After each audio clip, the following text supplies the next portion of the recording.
What is going on, everybody? This is Rusher here, and apologize for my throat sores. But that sounds a little weird.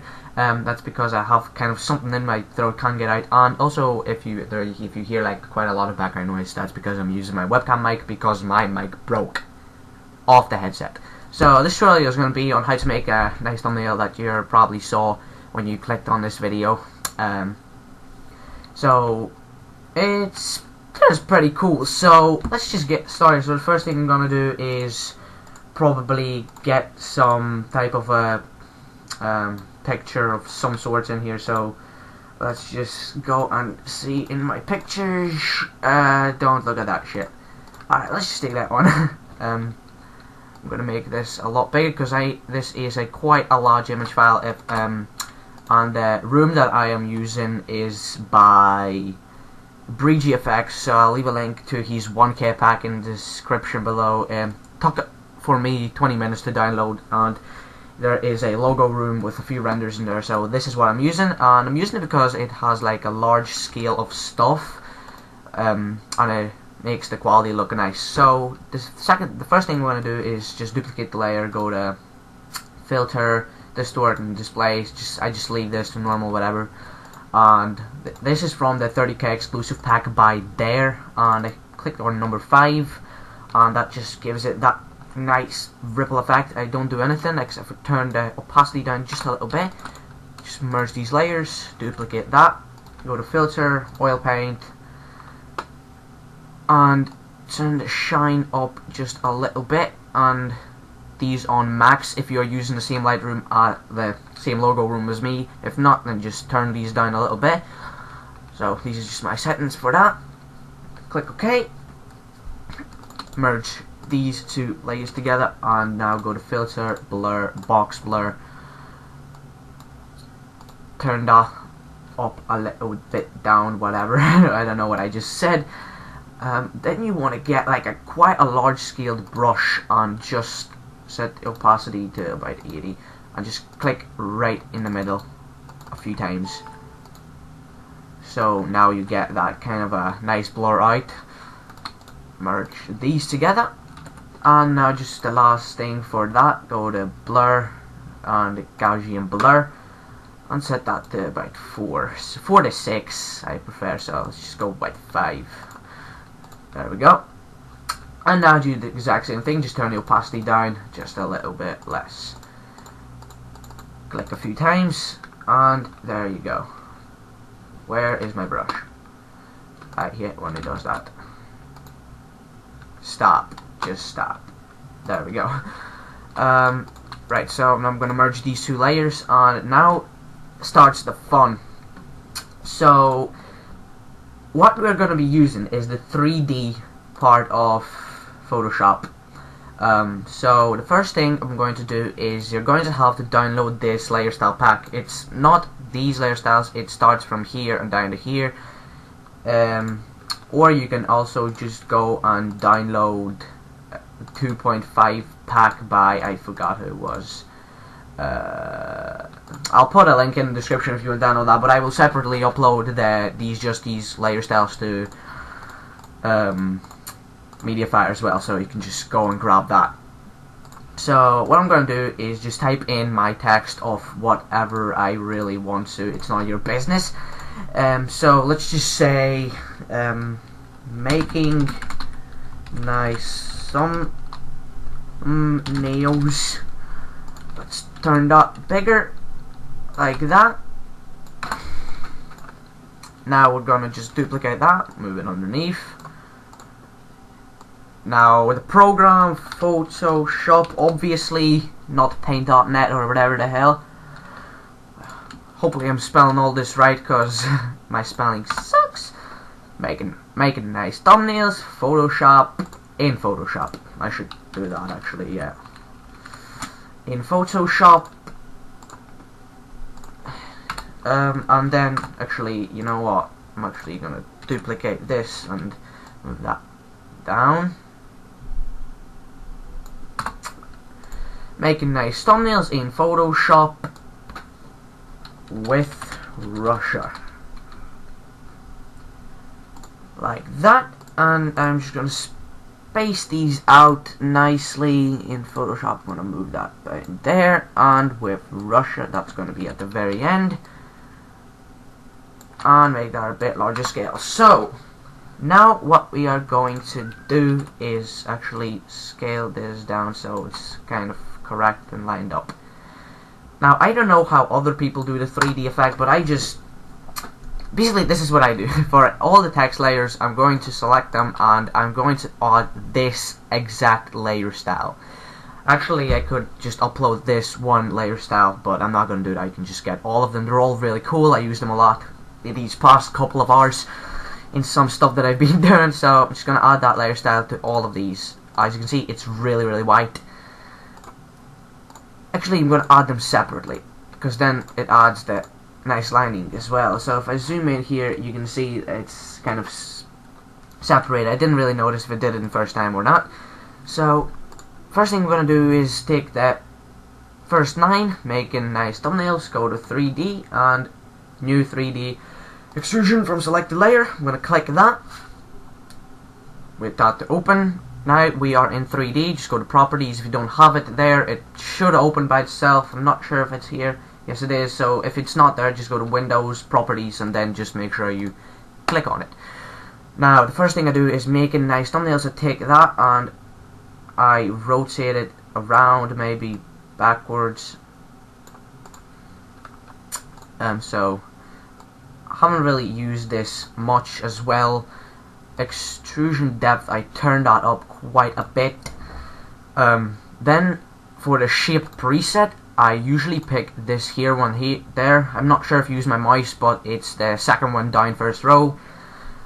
And now I go to infinite light, take the color and turn that up a bit quite. And on take shadow because, well, you don't need shadow to be precise. Now go back to your layers, right click and go to convert smart object. I'm not sure what other people do. Do they save it as like an image file or whatever and then put it in, but that's what I do. Now I'm just going to do the exact same thing for the exact same layer, and I will see you back when I'm done. Actually, before I go, I just wanted to tell you guys what you can also do is when you click on the layer, obviously I have over 1,000 fonts, so that's gonna load. Didn't do that the first time I typed something in, did it? I think it did. Excuse me. So, hurry up. So if you select your layer, you're gonna go to this warp text and select flag and turn that to about,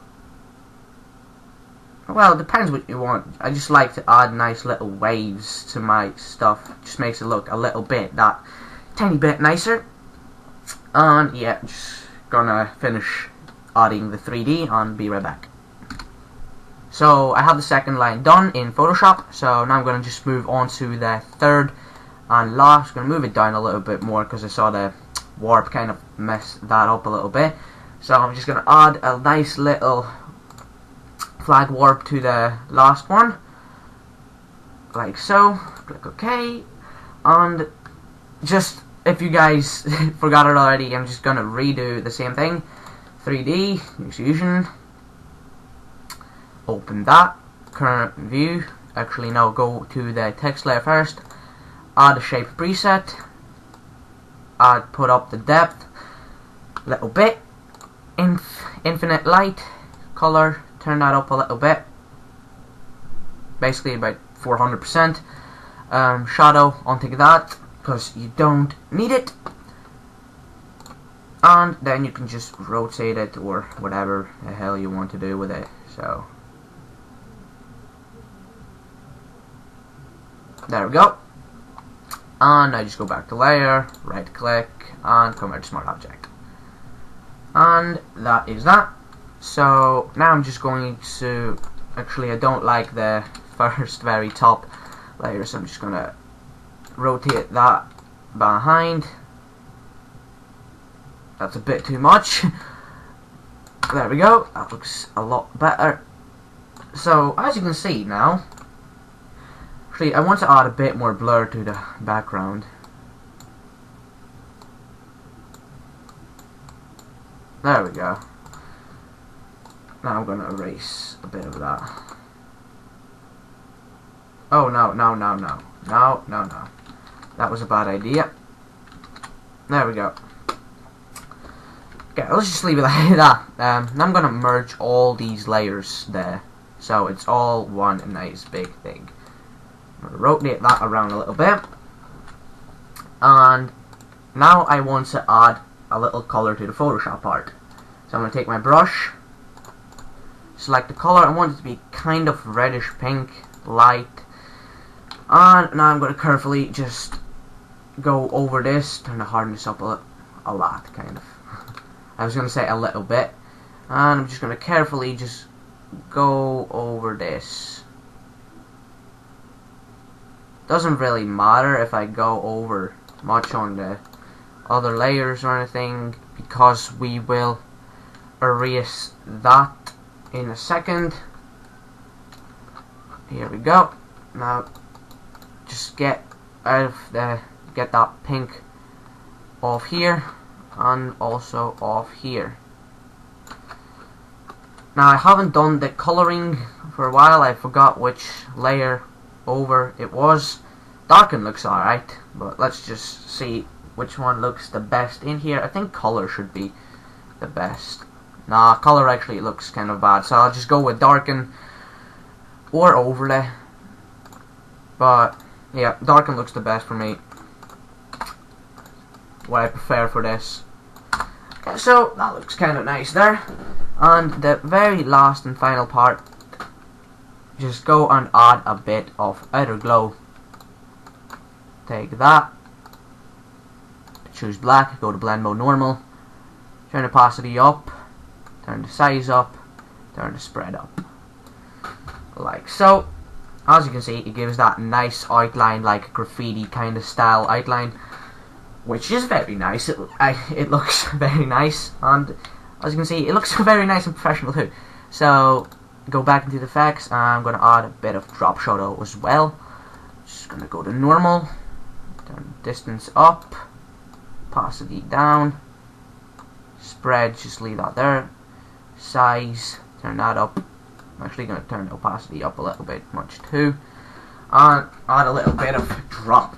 Now the very last, most crucial part, if you want to, which is something that I am definitely going to do, is go to ellipse tool and start putting in small tiny balls. They're not really tiny, around the text, like so. You don't have to do this if you don't want to, and you don't have to do it in any specific order or anything. It's just for add-on effects, like so.